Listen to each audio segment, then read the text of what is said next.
Ayan mga kadudoy, magandang maga. Dito tayo ngayon sa palayan natin. Kasi umulan kahapon, parang may bagyo. Tingnan natin, akala natin baka madamage yung palayan natin. Actually mga kadudoy, malapit na talaga. Pahinog na. Ayan. Pahinog na talaga. Kunti na lang to. Ayan naninilaw na siya. Malapit na talaga to mahinog mga kadudoy. Kunting-kunti na lang yung ating pag-aantay niyan. Ayan. Hinog na yung palay. Ayan. Bilis lang naman siya mahinog. Ayan.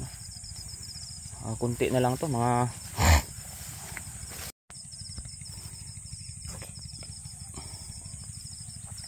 araw nito. Ayan pahinog na. Pahinog na yung ating pinaghirapan. Ayan. Dito sa tabi ng daan. Pahinog na talaga. Tamo naninilaw na yung itsura niya, pero may mga green din, pero sa loob na isang linggo mas maano pa to, mas halos papantay na tong paninilaw niya.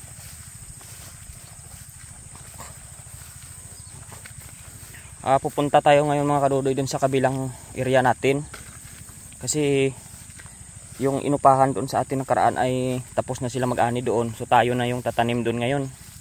Kaya bisitahin ko kung ano na ang magandang gawin doon, kung may mag-aararo doon, paararo na rin natin yung sa atin doon. So medyo lalawak na naman yung ating kuan mga kadudoy. Grabe yung ulan, pangit ang panahon ngayon. So medyo lalawak na yung ating gagawin next crop. So magkakaroon tayo ng isang kuan pa doon, isang palaya na ulit. Yun Ito yung mahirap mga kadudoy Pag nagkasakit yung palay hindi talaga namunga. Yan Buti nga lang hindi naging lahat palay ganyan natin.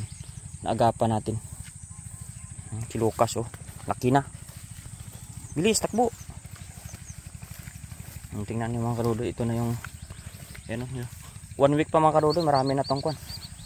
Halos maghinog-hinog na to talaga pag 1 week pa to. Ayan. Maghinog-hinog na talaga to pagtapos ng 1 week pa. Ano tayong petsa ngayon? Line of 2 pa lang. So hanggang katapusan yan.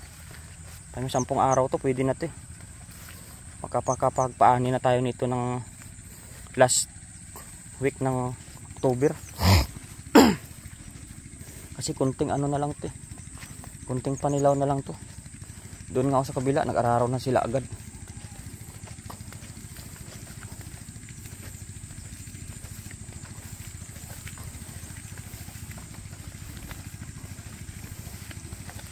Maraming tubig ngayon pero mga kuha natin ay wala naman. Ay bilis, lakad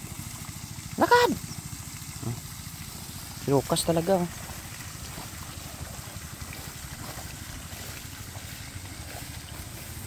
So kahit marami tayong gagawin mga kadudoy, tsaga lang tayo kasi wala naman tayong kuan dito.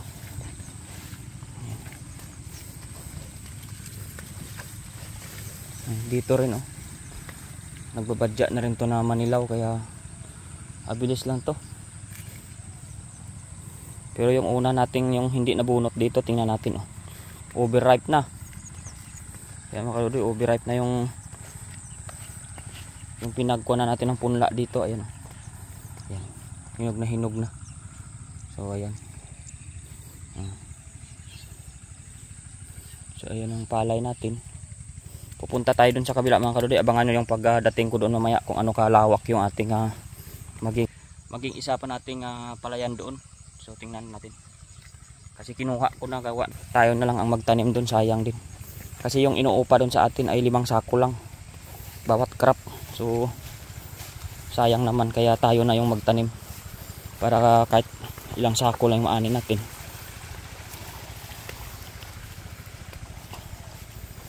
Saktong-sakto ito mga kadudoy, may mga 10 araw pa to.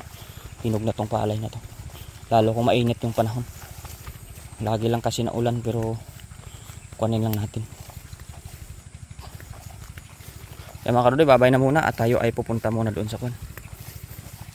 Mamaya tayo, ay tumba na naman yung ano ko doon, sitawan ko kasi grabe lakas ng hangin kasi kahapon. Pakura na lang natin mamaya magbalik. Binuwal ng hangin. Tumba yung sitawan mga kadudoy. Pakura na lang natin mamaya pagbalik ko. Babay na muna mga kadudoy, mamaya na. Mga kadudoy, dito na tayo sa area. So ito yung maging bagong palayan ngayon. Ito yung inanihan nila, oh. So hanggang dito yan. Yan, paikot. Yan. Hanggang dito yan. So yung katabi natin, pinsan din yan ng may-ari dito. Yan. So hanggang dito lang tayo, hindi ako magkamali. Daming ayusin mga kadudoy, mga pilapil dito. Basag-basag ng kalabaw, oh. Yan. Hindi ako magkamali, hanggang dito lang yan. Yan. Kasi ibang pala ito eh. Yan. So isa, dalawa. So halos magkasinlawak lang doon mga kadudoy sa kabila. Ito yung inuupahan ng 5 sako karaan.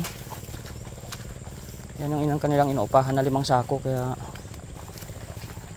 tayo muna ngayon. Hindi ko lang alam hanggang dito, kung hanggang saan dito yan sa kabila, kasi may katabi tayo dito yan eh. O baka hanggang dito lang. Isa, dalawa, 3 pilapil siguro to na. Kasi doon sa kabila may ano na yan doon eh. Iba na yung may-ari doon, oh. Kasi may pinag-anihan na doon. So hindi ako magkamali, ito lang. Ayan. So wala akong pagkuha ng tubig dito. Asa lang man tayo dito sa kwan. Oh, wala nga natirang tubig, oh. Asama tayo dito sa ilog. Hindi, mga kadudoy, dito lang yan talaga, oh. Hanggang dito. Yan, iba na yung may-ari doon sa kabila. So simula dito yung mga kadudoy, oh. Simula dito lang hanggang doon, dulo. Doon. So ito lang yun. So tingnan na lang natin kung ano yung magagawa natin dito.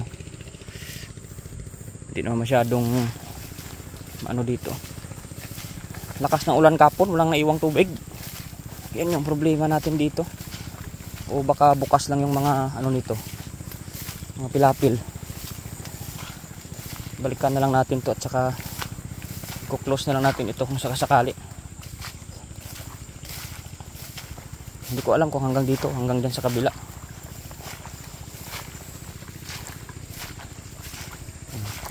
Mamaya tanungin natin yung pinsan niya kung o baka hanggang dito yan, oh. Hanggang dito maliit lang yan, 1, 2, 3. Pero kung hanggang dito pa sa 2 na to, mas okay to. Pero parang iba itsura na pala, malalaman natin. Punta muna tayo dun sa pinsan ni mga kadudoy na nagtatrabaho, kasi yun dun yung mag-araro dito eh.